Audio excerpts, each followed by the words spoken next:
নমস্কার শ্রদ্ধেয় শ্রোতা এবং দর্শকগণ।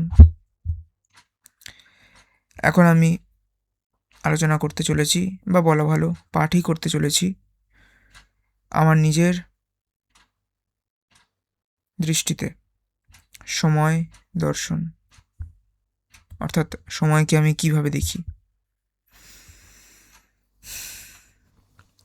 সময় বা মহাকাল বা কালের রাজাকে আমরা ভয় করি, তার কারণ কি এই যে আকাঙ্ক্ষা বা আশাকে সে অসম্পূর্ণ রাখে একজনের জীবনে, একজনের চেতনায়। হয়তো তাই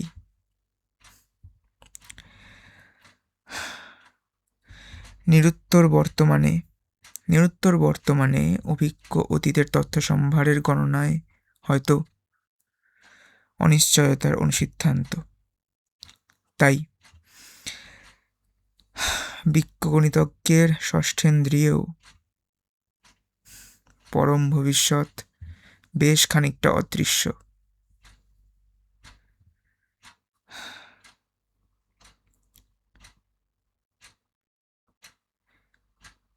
আমাদের চোখে হয়তো সময়ের ভেলকির নাম পরিবর্তন,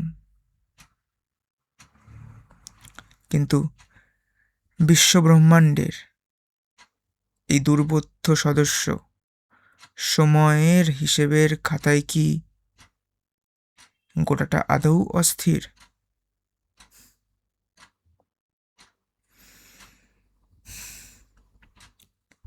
সমস্ত মাত্রা হয়তো আমাদের অনুভূতিতে আসা সম্ভব নয়, হয়তো কারণ স্রষ্টা বোধ হয় নির্দিষ্ট ভেলকির নির্দিষ্ট দপ্তর তৈরি করে রেখেছেন। সৃষ্টিকণা হয়তো গুরুত্বপূর্ণ, কারণ সে মহাসৃষ্টি বা বৃহত্তম পরম সৃষ্টিরই এক প্রকার প্রতিনিধিত্ব করে। কিন্তু সে হয়তো গুরুত্বপূর্ণ আবার নয়, কারণ সে কণা। অসীমের কাছে সীমাযুক্ত প্রতিটি সৃষ্টি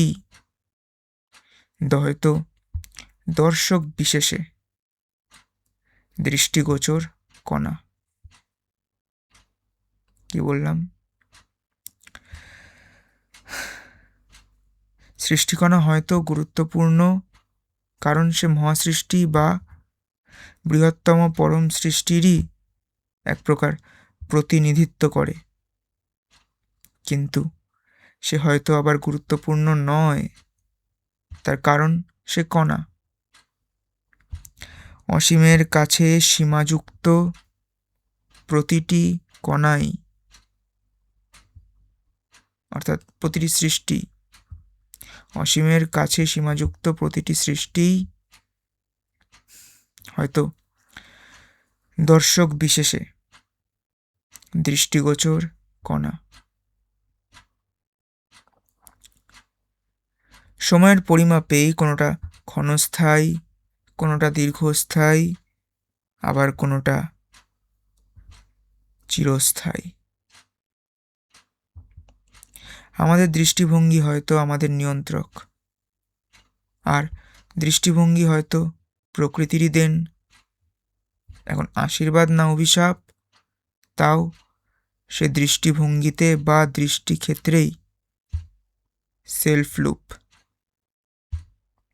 মহান বিজ্ঞানী হাইজেনবার্গ, বিজ্ঞানী আইনস্টাইন, বিজ্ঞানী ডি ব্রগলি, বিজ্ঞানী শ্রোডিঞ্জার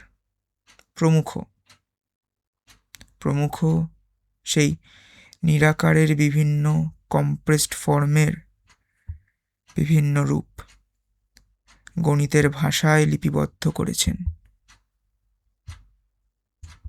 সময়ের কাছে কি সত্যি ওই দুটো আলাদা?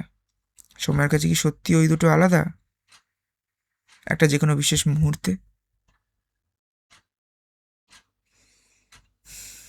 যত বাইনারি বা দ্বৈত গুণ, সবই যেন একই মুদ্রার এপিঠ আর ওপিঠ।